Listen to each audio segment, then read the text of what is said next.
Ladies and gentlemen, it is Tuesday. We are live. This is PrimerTime on UCY.tv. My name is Michael, and officially, I'm watching the world burn down now. It's official, I think.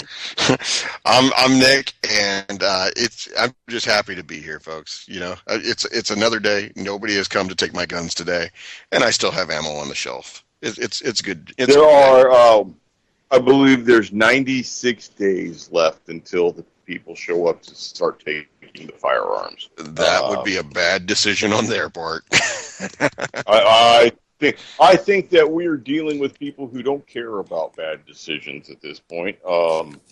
That's been abundantly clear, and decisions on both sides, and bad decisions that affect you and I and our listening audience and anybody who enjoys firearms and the Second Amendment. Well, I can tell you, the funny thing is that I took another swing through the People's Republic of New England, and made stops in Massachusetts, Connecticut, and New York.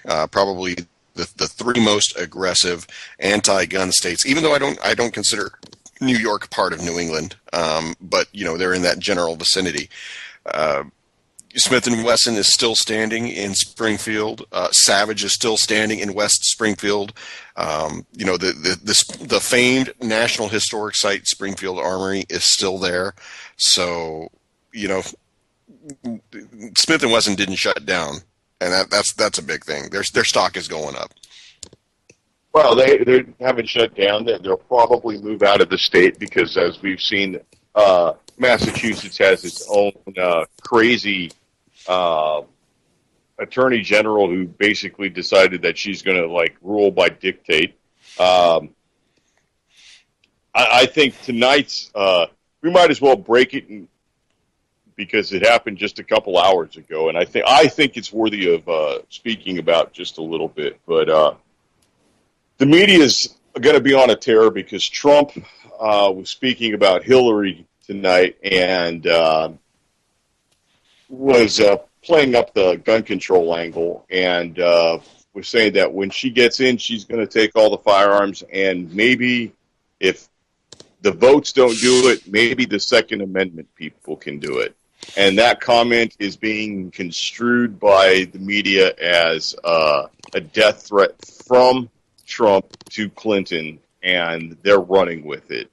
And this is not surprising coming on the heels of the Khan and the Gold Star families controversy that they tried to nail him with. This is an all-out assault, and it's not necessarily, I'm not defending Trump by any means, because I think Trump is a clown's kind of, well, more than kind of, I really think he is a clown and a shyster, but that's a Yiddish word.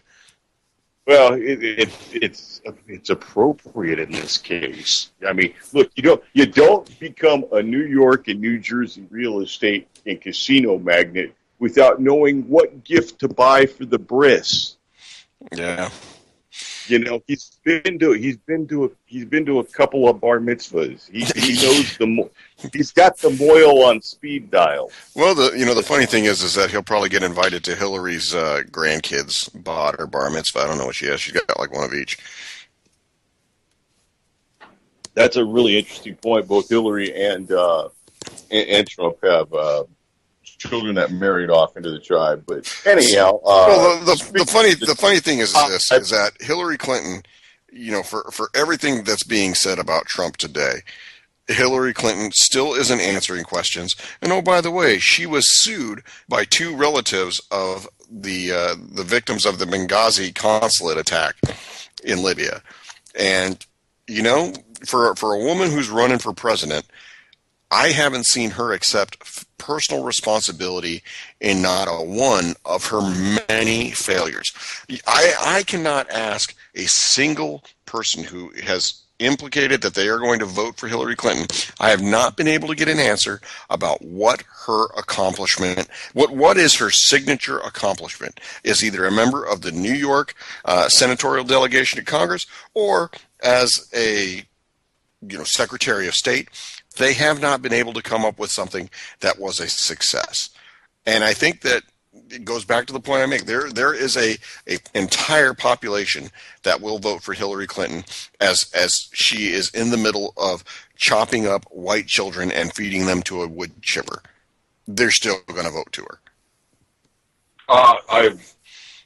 I think you're right, and those people are called useful idiots. I mean, that's what they called them in the Soviet Union.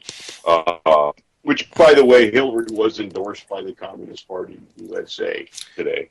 Well, yeah, but and then to go you one better, the media did portray the fact that the white supremacy group called the the Aryan Brotherhood said that they believe that Donald Trump would do great things for the white male in the United States, and they've basically been calling on Donald Trump to either refute that statement or basically just disavow any kind of link to that. They're hitting that hard. So, if you as a individual that's going to be of the voting public, if you can't see that the media is completely portraying this in a one way, there's absolutely no journalistic integrity on any part of the cable news or mainstream media and or print media for that matter. And like Michael said, I personally don't care about Donald Trump. All I care is not Hillary. I would vote for the purple monkey in the room carrying an AR-15 with a extended magazine of 40-round capacity, as long as it wasn't Hillary Clinton. I'd vote for an illegal alien before I voted for Hillary Clinton. No, because that would be voter fraud. Can't do that. Voter fraud. Voter fraud. That's in the entire campaign. Yeah. Well, I mean, speaking of what we were arguing tonight, having to do with firearms, this is kind of big because the statement that Trump made tonight is going to be played that he's calling for gun violence against Hillary. And this is going to go into the whole mental stability of firearms owners in the United States. And we've seen that at the recent Republican National Convention, the head of the Cleveland Chief of Police was calling for a suspension of the Second Amendment rights and basically begging for the suspension of the Constitution of the Ohio State Constitution in that area. And as it turns out, there were zero arrests of concealed weapon permit holders and zero firearms arrests in the Republican National Convention protesters area, and I guess everybody who was out there. I think Trump has taken us to a bad spot in this one. Well, it's not only us. I think, I heard an interesting theory today, and this is something that I had a conversation with a coworker. And in my business, we're all about analytical assessments. We're all about research. We're all about pointing out many sides to an argument. And one of the analytic integrity standards that we have to do is something called presenting contrary or basically you have to give a rational argument to the contrary of whatever your point is. It's an alternative analysis. And he proposed an alternative analysis, and he said, what would you say? Is it a possibility that Donald Trump is a surrogate for the Democratic Party, in that every time he seems to be gaining some steam and or a foothold over Hillary Clinton, he sticks his foot in his mouth? And what would it be if that he in fact was actually planted by the DNC based on his previous statements about being a lifelong Democrat and Democrats actually running the government better? How far-fetched would it be that he's actually done this at the behest of Hillary Clinton? Because he really hasn't hit her on any of the issues other than just calling her crooked Hillary. What would you say to that? I would say that that's a definite possibility. I don't think that in light of current events that you're by any means far-fetched and full of whimsy and wonder. No, not by any means. I mean, look, there's the email that shows that Hillary is very, very, very, very close friends with Mrs. Rothschild. Um, yeah, once that comes out, yeah, I put nothing past them. I mean, they've got enough money. I mean, what is it? Like, this is the middle of a presidential race, and five people either that are related to the Hillary campaign and Hillary corruption, or people who are investigating it in the last like 6 weeks die in the middle of her campaign. As we already know that Arkansas is there. Yeah, no, she's untouchable. She's the one, and I wouldn't be surprised at all if your theory on that little theory you posed on Trump is absolutely 100% true. I just find it interesting that more people aren't taking a look. I mean, this is one of the things that was brought up during the primaries, and honestly, this portion of the show has absolutely nothing to do with firearms, and I apologize for that. But when you take a look at it, but it's got everything to do with firearms, dude, because this is when it comes down. The Second Amendment is gone. We got like 96 days of Second Amendment left. I don't think so. I don't think so. But getting back to my point, I think that when it comes down to it, you know, people were just upset at the status quo. People were upset at the Mitch McConnells. People were upset at the Paul Ryans. People were still upset over the John Boehners. People were upset over the people that were elected into office and put into place in Congress to reverse some of the things that had been happening, such as Obamacare, such as executive illegal immigrant amnesty programs, you know, federal gun walking schemes that ended up taking the lives of government agents. You know, the people wanted change, and they did not want the people that enabled the status quo to continue. You know, I haven't seen the results from Paul Ryan's district, but apparently he's got a challenge to his seat. You know, there's primaries going on, and I think it's Wisconsin, and you know, it's interesting. Are we going to see something tonight that shows that, hey, wait a second, the hatchets will come out for people who say one thing and then fail to do it once they get elected into positions of power? Well, I personally can't get past the financing aspect of it, and I really think that, you know, if people leave PrimerTime with two things, it's that they learn the 4 rules of gun safety and they follow the money. All these people that are basically on the edge of trying to outright use your rights in your face, they're all financed by Goldman Sachs or the great big banks, J.P. Morgan, Citibank, HSBC, Royal Dominion, any of these other banks that operate within the United States, TD, any of them, Bank of America, Wells Fargo, all these guys launder money and then they put it right into politicians. And I mean, if for nothing else, Hillary Clinton gets $250,000 for a 15-minute speech at Goldman Sachs. So I mean, this is how it is. This is in your face. This is the way it is, and they are going to take the firearms. And I think tonight Trump almost ensured that. I think that his statements tonight are going to be not good for the Second Amendment people. It's not going to be good for the Second Amendment at all. And it has given the anti-gun forces every bit of energy they need to discredit anybody with firearms. And actually, Trump, I think Trump's ratings will never be higher than they are tonight. Tonight is that's it. They are never going to be higher than they are tonight. From this point out, I don't know. The last couple things I've seen show that he is right now anywhere between 10 points and lower, trailing Clinton right now. So that was before he advocated taking the Second Amendment backers taking a firearm to Hillary to deal with her possibilities. And I know that's not what he said, but the spin is already out there. And like we've discussed before, it's an information management. It's a winning of the heart and mind psyop kind of a thing. And they got their story out first. The mainstream media has been pushing Trump is an insane man calling for assassination, and how does this fit into the Second Amendment? And Trump tied it to the Second Amendment because he said maybe Second Amendment people.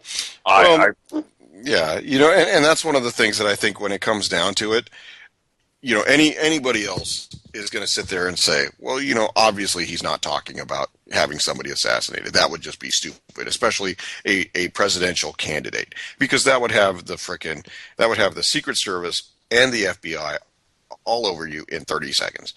If the Secret Service hasn't moved on Trump for that threat, considering they investigate every threat to a potential presidential nominee, that hasn't happened yet. So there's quite a bit of hyperbole in that. That's absolutely are 100% on the ball. There's as much hyperbole in this as there is in the Russians and Putin hacking the DNC emails. Yes, because the argument wasn't never mind what was found in those.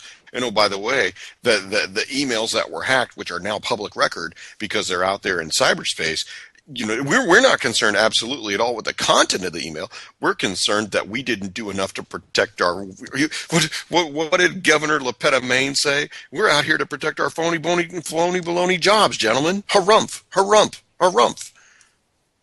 Yeah, I'll tell you what. That movie never get made again. That movie would not be made today. Which is one of the only movies by the few Jewish directors that I personally enjoy. Yeah, it's that is completely. I don't even think you can get around saying Kansas City faggots anymore. You definitely cannot describe what the sheriff is, nor his location. He's near. Nor his location. I tell you what. And true story. I do believe that Blazing Saddles was a stroke of comedic genius. Back in early 1997, I was a young soldier, still able to do a lot of push-ups and still able to run really fast without the cops chasing me. We had a fledgling program called Consideration of Others. And this is something which eventually became the Army's. Basically, this is the attempt to formulate the sexual harassment and prevention training. And at that time, we didn't have anybody who was a trained and educated person. It was just oh, hey, by the way, you guys got to go do this, grab so-and-so and have them teach this class. We had absolutely no training material. We had absolutely no formal training and no expectation of what it was that we should do. So they gave it to me on something called Consideration of Others, and I was just told by my senior enlisted, just go out there, you got 2 hours, you got to talk to them, you got to get these people talking, and you got to make it entertaining and engaging. So I came up with the best thing was possible, and that was to put on Blazing Saddles, and I gave everybody that attended that class a notepad, a pen and paper, and gave them the opportunity to write down every single thing that they thought was a slur and to see what the differences were at the end. And I'll tell you what, even though we're all soldiers, and we all wear green at the time, we don't all think the same. Because I can tell you there was quite a few slurs that came out that offended nobody. There were quite a few slurs that came out that only offended some folks. And I can tell you, at that time, nobody said anything about Kansas City faggots. I remember the last time I had to take one of those sexual harassment and whatever seminars back in. Oh, this is years ago. This is when they first became standardized equipment for and standard operating procedure for businesses. And I don't think you get away with what we got away with in those classes anymore. Oh no. If I were to do something like that today, I would be escorted out of my building in handcuffs, probably with a very angry lesbian as the person who was leading me out of the building. And thank you for recognizing her place and acknowledging your privilege. Yes. I would have to check my hetero privilege at the door. I don't know. Enjoy the last 96 days before hell shows up. And so in those 96 days, you need to go out and buy some ammo. You need to buy ammo. You need to buy magazines. Definitely magazines, because that's going to be the easiest thing for them to do. When it came to Connecticut and New York State, when they went ahead and pushed their bans and the bills to ban not only implements but also weapons, the first thing that they wanted to do was get rid of magazine capacities. Because when you take a look at the New York SAFE Act, it made nearly every handgun that is a semi-automatic action illegal as long as it had a capacity of 7 rounds or greater. And there's very few firearms that have less than that have that 7-round or 6-round magazines. Actually, I think it made 7-round magazines illegal. It was 6 plus 1 in the chamber. I think is what the law is, isn't it? I'm not from New York, so I stay clear of their laws, because I believe, as an officer told me once, ignorance of the law is no excuse for breaking the law. Ignorance is no excuse for the for breaking the law, but yeah, they'll still bust your ass. They have no trouble with that. And hey, I just wanted to give a public service announcement. I got a little thing of Tums right here. Did you know that Tums is kosher? It's shout out. That's a shout out. Yeah, Look at that. Like the weekly yarmulke shout out, like right there. Thank you for paying the kosher tax, gentlemen. There you go. Thank you. So yeah, America's better. I wanted to give a shout to folks who are maintaining their firearms this week. We're getting closer and closer to the end of the summer. Officially we have the 100 days of summer, as the Army likes to call it, stretching from Memorial Day all the way up through Labor Day. So that's usually your good 3-month period of which you can get out and, weather depending, do a lot of shooting. So for those of you who have been out shooting around, I'd like to pose a question to you. Now that you've had about two months of solid shooting weather, do you go ahead and give yourself an opportunity to thoroughly clean your rifles, or do you push that all the way out till Labor Day and then clean them just before you get ready for hunting season, which usually begins in October? I don't like to let them sit for too long. But I have different environmental factors than a lot of other people. If you leave a dry rifle or a dry shotgun out here, you start getting the Cheetos rust real bad, real quick.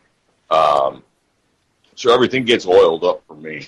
But I'm talking about the internal components. I'm talking about mainly the grooves in your barrel. Do you go ahead and let it build up a nice consistent ring of carbon and deposits, so that way you can get consistent performance? Because most people that are precision shooters will tell you that an extremely clean firearm does not shoot accurately. I don't have enough skill where that makes a difference. I would prefer to have a clean firearm just because it's going to function. That's more my concern, rather than the amount of fouling that creates certain conditions for the accuracy. I'm just not that good. So then, would it be safe to say that you wouldn't be opposed to, say, cleaning the action or the things that have moving parts, vice cleaning the barrel, which is just the conduit for the bullet? Yeah, I'll tell you what. If I'm going to clean it all, I'm going to clean everything. That being said, if it's all right. We also have to take into account what weapon it is, because I've got 1022s that have. Well, I've got a 1022 that's never been cleaned, honestly, and I don't know. That's probably got close to 5,000 rounds through it, and it's never been cleaned. It's fairly dirty, and it still works. And I've got friends in the same situation. Carry firearms, I'll usually clean them after I fire them. If I fire 1 or 2 rounds, I may not clean it. If I fire several rounds of more than a magazine, yeah, I'll clean it. See, I think I'm kind of different in that. Number one, I don't live in an area where I have a lot of salt air, so I'm less susceptible to surface rust or corrosion than, say, you would be. But when it comes down to it, I am perfectly okay with running a bore snake through a barrel, and then, if need be, making sure that I wipe away anything that's, say, for example, in a bolt-action rifle, wiping away anything that's on the bolt itself. I'll physically remove the bolt from the rifle, clean anything that looks like it appears to have any kind of carbon built up or any kind of excess oil or grease that's been left. Now, will you take apart the bolt? Will you disassemble the bolt to take out the extractor and the firing pin and all that, or will you just do a surface clean on the bolt? That may be once a year. I will definitely not do that on an average cleaning. I will remove the bolt from the rifle, but I will not completely strip the bolt down to its end item parts. Okay, that's kind of where I'm at. I mean, like with the pistols that I shoot, I'll usually do a field strip on it and then a real quick clean. And even for the barrel clean, most of my stuff have stainless barrels or something like that. Yeah, that's an environmental necessity in your neck of the woods. It really is. So everything will get a shot of carb cleaner or something down the barrel, and maybe a swab, maybe not. But then everything else does get just at a cursory a wipe with a cloth, and then a re-lubrication and lubrication of like bearing surfaces and any of the moving parts. So. And you had said previously that you would use 5-weight or 10-weight on it too. I'll use gear oil. I'll use motor oil. Gear oil I particularly like because it's heavier and it sticks a little bit better. Motor oil works. I use clean motor oil, obviously. But it's my issue with that is me living in this incredibly humid, eat everything up that's not stainless steel environment. If I lived in the desert, I don't think I'd lubricate in the same fashion. Yeah. If I live someplace with a fine powder dust or a much dirtier, much drier area, no,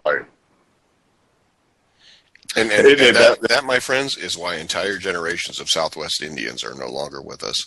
They did not properly lubricate. They just didn't. They didn't have the proper training. They didn't have PrimerTime back then. That talk about what an entire civilization needs to survive. PrimerTime is it. So I bring that up because, like I said, we are inching closer.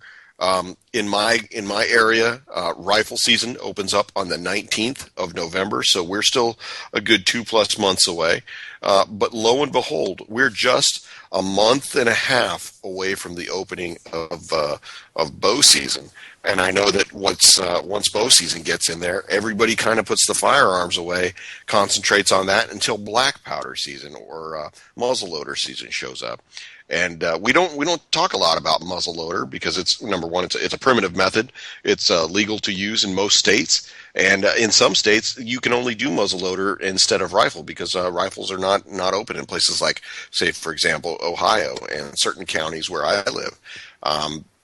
Muzzleloaders are a possible dangerous thing. You can actually you can have some malfunctions that can be fairly dangerous and hard to walk away from, considering most of the muzzleloaders shoot bullets in the 45 to 50 caliber range. These are serious type firearms. So if you have a muzzleloader, make sure that you're doing your preventive maintenance and make sure that you're following everything to a T when it comes to the loading and proper handling, safe firing of that weapon. Well, I can see that the purchase of black powder for a muzzleloader, that's probably even going to be restricted, no matter how primitive it is. I can see that coming down in the ever looming ban that's hanging over our heads. I really find it to be just distasteful and an affront to the way my nation is supposed to be. I don't know. Yeah. So yeah. Well, what would you consider to be the most important purchase going forward at this point?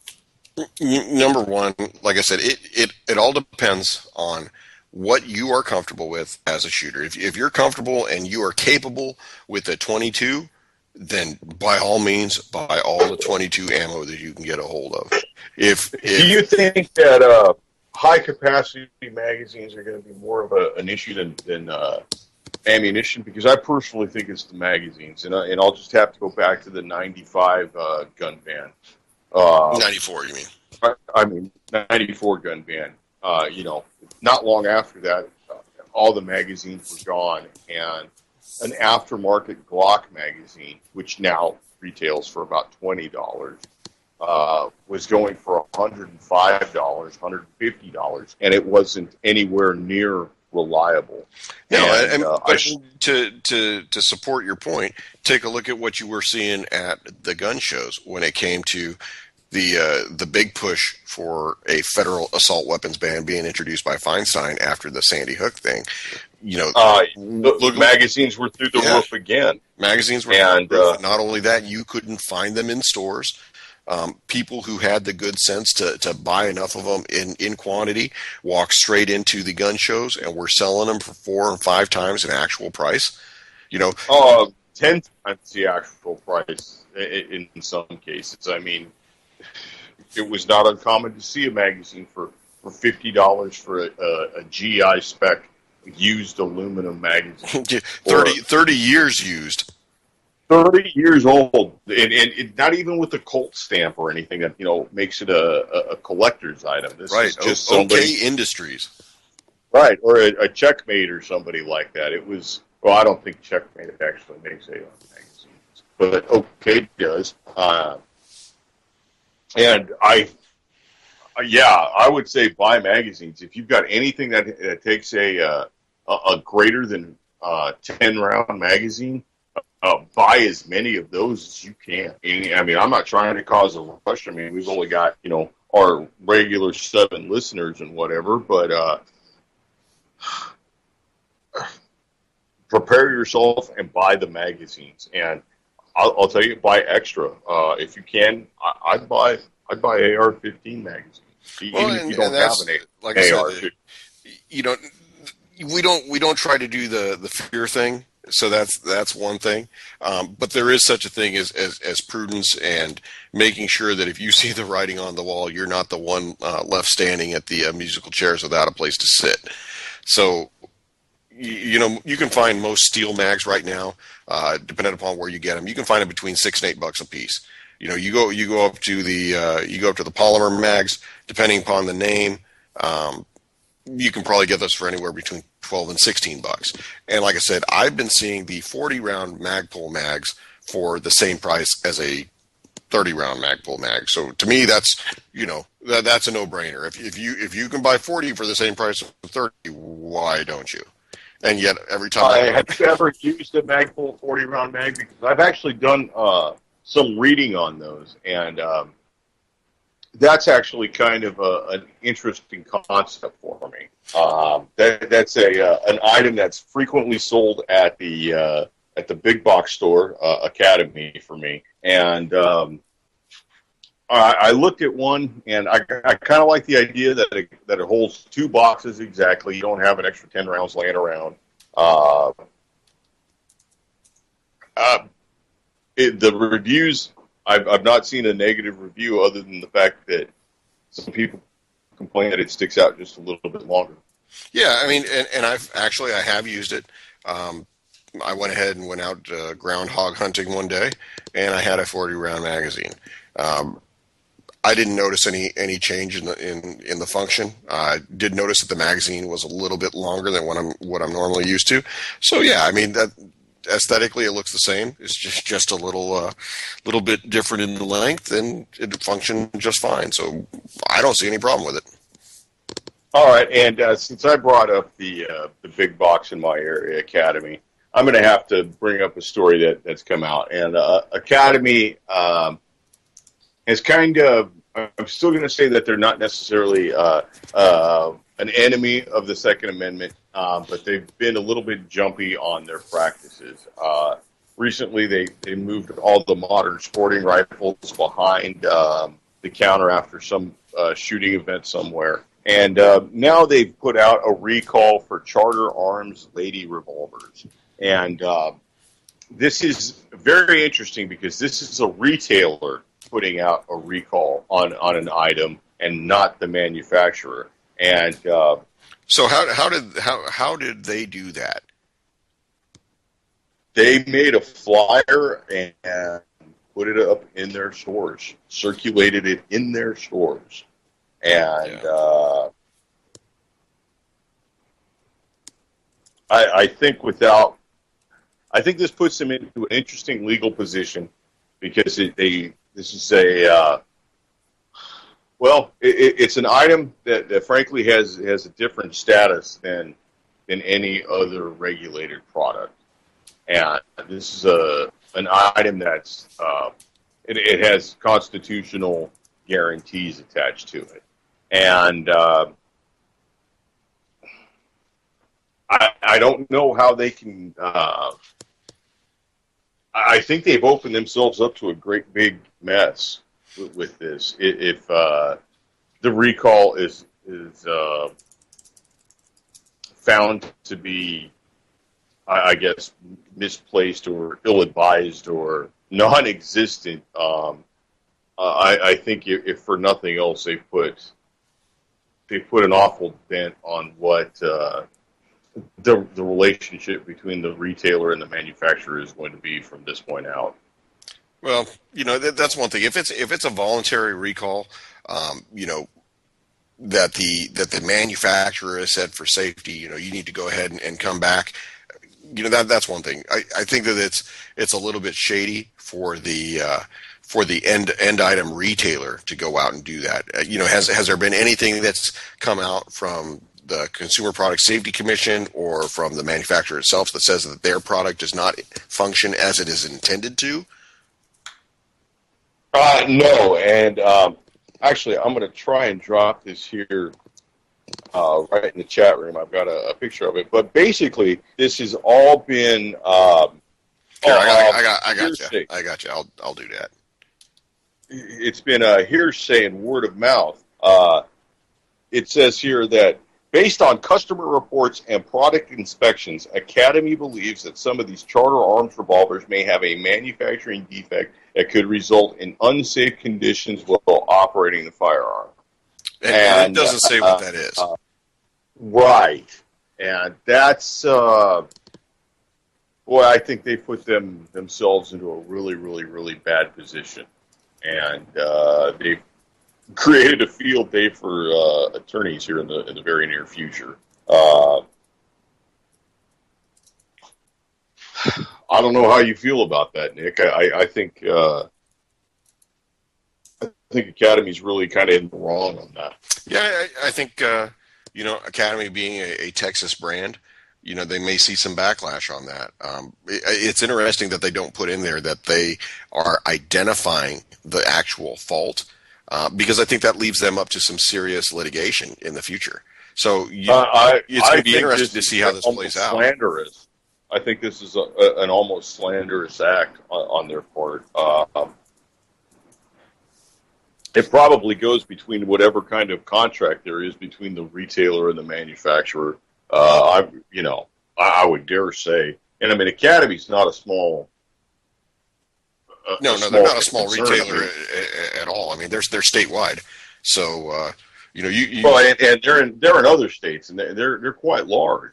I mean, they sell a good amount of firearms. They sell a good amount of ammunition, and but I mean, when you take a look at that, they're not the first one to do it. Dick's Sporting Goods was aptly named because that's what they acted like when it came to gouging on price and availability limitations. And then Dick's also pulled rifles and changed policy on the fly. But this is an actual recall, and no, it's a marketer's recall. It's not It's not something that's being pushed by the manufacturer. So I mean that's one of the things that I think that when somebody goes to it, you go to Charter Arms website, and they probably would be very remiss if there was a known fault and they didn't go out and say, hey, this. I mean, take a look at the example that I can use of being the Star Trek actor who was killed by his own Jeep, and then a week after he's dead, his family receives their recall notice for that part. Yeah, they're going to have to cough up a shit ton of cash on that deal. Yeah, that one. But you know what? I don't know. I'm not a movie guy or anything, but I heard that Star Trek guy had to wear a red shirt, and you know what they say about like Star Trek people who wear the red shirts. They're always the ones that die. So I guess he they're wore a red marked for shirt. death. Right, right. So I guess at some point that actor had worn the red Star Trek shirt, and he was good and dead. Yeah. But anyhow, I mean, I just like I said, we got Tomato in chat saying that this may be legally actionable, and how can you issue a recall on something that you do not as a manufacturer say it needs to be brought back in? I think that's a good question, and just like you said, I really do. The recommended remedy and action to be taken is, in capital letters, stop using it immediately, and please return the revolvers to your local academy at your nearest convenience, and they're going to ship it back to the manufacturer.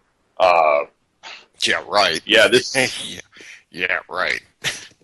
I have a feeling that this is going to end up costing Academy a good deal, and I think this is going to. I think it's going to cost some customers more than anything. It's going to cost them customers. I think it's going to cost them the relationship with the manufacturer. I think it's going to cost them cash because I believe the manufacturer is going to be. If I was that manufacturer, I would consider very strongly taking action in a legal manner against them for this. Yeah. Especially, I mean, it says based on reports. I mean, that's it. There's no actual description of the problem, and boy, that's a killer. I think they're going to lose on that one. Yeah. Well, I just dropped something in chat. We talk about optics ever so often, and this is one that's pretty important. For those of you who see everybody on Call of Duty and every armchair tactical-minded individual, they always want to outfit their rifle with a hologram or a holograph sight optic, usually EOTech, and this is important because the claim is that EOTech's optics are battle tested and proven. There's a known problem. EOTech has started offering refunds for the full purchase price of holo sights that had a point of impact shift, and some of their optics have basically failed. And when you think about it, most of our special operators, most of our infantrymen that have deployed to the desert and been at combat for the last 15 plus years have at some point had a holo sight on their weapon. And you can go ahead and you can basically start getting refunded for the purchase price if you dropped $500-600 on one of these things.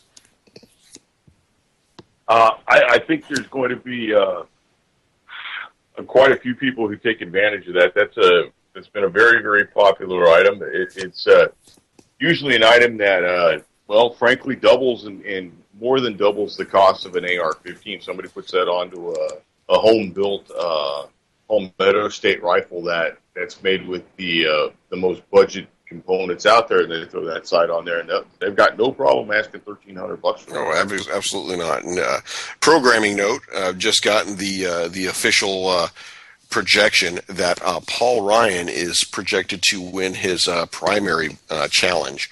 So you heard it here first, folks. More of the same. Yeah, as if there was any question, I'd like to know who can remember that Paul Ryan ran with Mitt Romney, which is our money, and he's the banker's friend. He's Netanyahu's friend. all these boys are in the tank for Israel. Not a damn one of them is standing up for the United States. So Definitely not.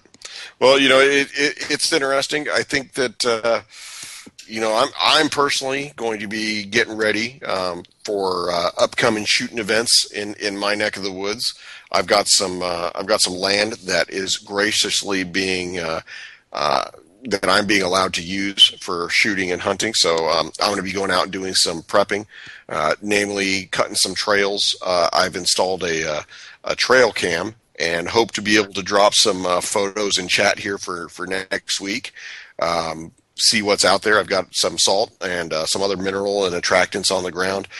In my location, we are legally able to keep those out up to 30 days before the beginning of the season.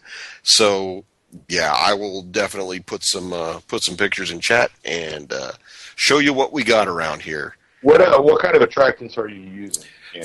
And how do you feel about the cheapest and most abundant attractant of all, Jell-O? Okay, so for anybody that hasn't done anything, minerals are very important for wildlife. Everything from wild pigs to deer to elk to moose will be attracted to mineral licks or salt stones, and that just helps them get minerals that they might be deficient through their normal diet. Where I'm at on the farm, basically we've got a lot of standing corn right now, so nutrition isn't a big issue, but actual mineral consumption may be lacking depending upon what's readily available in the soil. And for anybody that's never seen the results of what happens when the deer figure out that there's salt on the ground, they'll go through and they will consume it pretty quickly, depending upon the number and the population that's there. And it's to the point where when the stone itself is gone, that doesn't mean that, through the course of weather and rain leaching the mineral into the ground, that the deer stop coming. The deer will come back to that site and pick and kick at the ground, trying to loosen that stuff up. So, you can create a site where the deer will show up. Makes it easier for you during hunting season, so long as it's properly adhered to your local and state regulations. But the big thing right now is a lot of people are in this preseason mode of doing some pattern analysis, even though we're still a little bit far off, trying to determine if certain animals are, if you have them as part of their home range, or if you're actually getting stuff that's on a transit area where they're passing through from one area to another. I'm hoping that with the results that we had last year, that those big animals that we didn't shoot last year are still around this year, and that we'll actually get a chance at them come October. I'm planning on taking a week of leave to start with bow season. We've got a couple of us that are going to go out there and hit it pretty heavily, and then again throughout the season up until the beginning of rifle season, where we're going to take another bit of week leave, and then we get those good 4-day weekends because the government's paying us to take time off. Everything from Labor Day to Columbus Day to Thanksgiving to Veterans Day. We're going to try and get as much time out there as we can. Well, that's good. Maybe you get a little bit to fill the freezer up, or if not fill it, make it a little bit closer to full, and share a little bit with the landowner, and maybe share some with your buddy if he doesn't get doesn't bag anything. Definitely. I think that could be quite handy in the future, considering that they're looking at food prices projected to increase 350% in the near future. So, well, every little bit helps. It's healthy, and every little. When you think about it, hunters and hunters, whether they were shooting a gun or shooting a bow, we were the first green party. I would definitely agree with you on that, and I think today's greens, well, they're red on the inside. They are, so, as evidenced by a certain YouTube video. The watermelon party is after you. That's right. So speaking of, we got to talk about some rules of firearm safety. I think that's kind of important in light of today's events and open-mouthedness by a certain small-handed ruffian from New York. Yeah. All right. So First rule of firearm safety is every firearm is loaded until you physically and visually inspect that it is not loaded. Just go ahead and crack it open, drop the magazine out, pull the action back, flip the cylinder out, crack that action open, pull that bolt back, make sure there's no bullet that's going to enter the chamber or in the chamber currently. Second rule is keep the muzzle pointed in a safe direction at all times. Not cover anything you do not wish to destroy. Rule number 3 is know what your target is, know what's beyond your target at all times. And rule number 4 is keep the booger hook off the bang switch until you're ready to discharge the weapon. And let's throw in a rule 5 tonight. Keep your mouth shut, Donald Trump.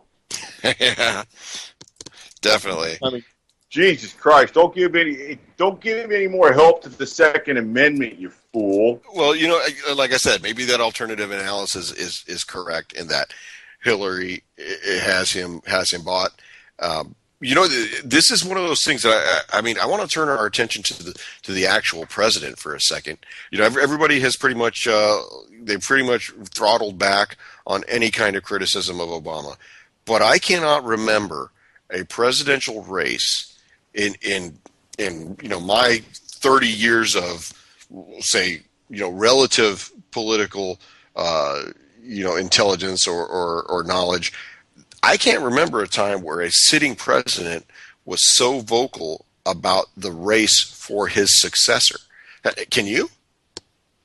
No, I really can't. And I'd also like to point out that the 50 policy wonks and former congressmen and senators and security agents that came out recently against Trump. And believe me, I am not necessarily for Trump. I'm just against these dirty sons of bitches that have come out. If you take a look through it, that's a who's who of the Zionist neocons. That's the 9/11 crew. Dov Zakheim's in that group.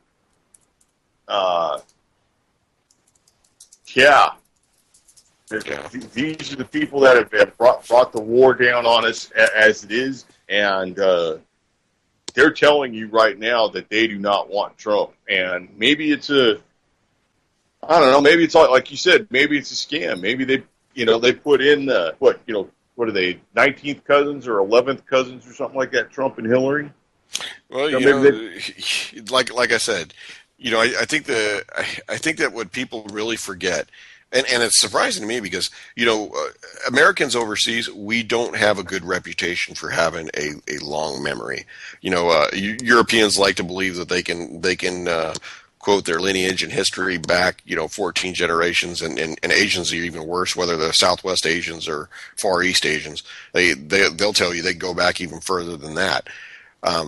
We as Americans, we have a collective mind fart when it comes to trying to remember stuff that Donald Trump said 6 months ago. Almost everybody forgot that he said he wanted to ban all Muslim immigration because he was too busy saying that we needed to get rid of Gold Star parents.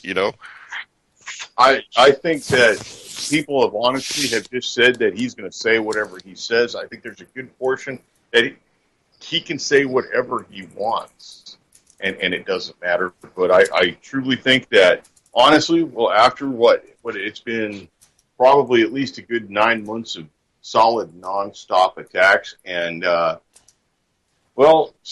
you add the con thing up of last week, and then tonight's just gigantic choke on your goddamn foot, Donald Trump. Jesus H. Christ. He's it. There's not going to be a full number higher for the rest of the campaign than what he's got right now. And they're going to the spin is nonstop on this already, and it'll continue. And now he's not only wants to punch the Gold Star moms in the mouth, now he wants to shoot Hillary. And like I said, it's going to be interesting to see what the headlines say tomorrow. Once we can get past the United States women's national team blowing a 2-1 lead to Colombia and tying the game, but still advancing through group play. Whether it's Michael Phelps from the jaws of it. Well, they didn't get defeated; they just snatched a tie. But you know what? when it comes to the U.S. women's national team, it's all about the biggest lesbians, no matter which team it is for. And actually, if Hope Solo heard you say that, she'd kick your ass. she just put herself in a Zika bubble. But although I did hear something interesting that was about the United States versus the Netherlands. And it was a quote from an individual who was not affiliated with NBC, but it was that game is going to be about who has the tallest dikes, and he's not talking about the things that push back water. That's just kind of funny. Well, I thought it was appropriate because he was talking about the Netherlands. That's just really, really bad. And speaking of the Netherlands, shout out to Walter, the man who is armed with the trivium. Man, I don't know. I just. Well, we're getting some good gun love from the gay and lesbian groups in light of the Impulse club shooting in Orlando, which I heard frequently referred to as the Impact Club. Wait up, let's go with one more. At Hillary's rally yesterday, in the crowd, seated right behind Hillary from the camera side, so you're looking at Hillary from the camera, is the father of the Orlando shooter. Yeah, You don't sit behind Hillary at anything unless you've been vetted and checked out and approved. Yeah, exactly. So, what the fuck? I mean, seriously, what the fuck? The father of the guy who commits the worst gay massacre ever in American history is now at a Hillary rally. What the fuck? What the fuck? Yeah. Yeah, well, like I said, you're never going to convince people to vote for her otherwise that have already made up their mind. So why bother?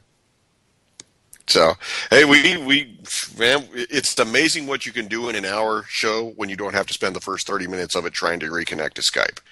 So, yeah, no kidding. Hey, shout out to the gods of technology. And, although I will say that my UCY chat lobby has been doing some interesting screen movement side to side, kind of looking like, hey, do you want to play a game? This is circa. Welcome, Professor Falcon. Yeah. So that's one of those things that I'm glad we actually had the technical ability to get the show on the road and be in on time. So I wanted to give a big shout to Jules last week for attempting to get us on and it's good to talk to you, Michael. I think it was wonderful. Everybody, UCY.tv, thank you very much. Stick around.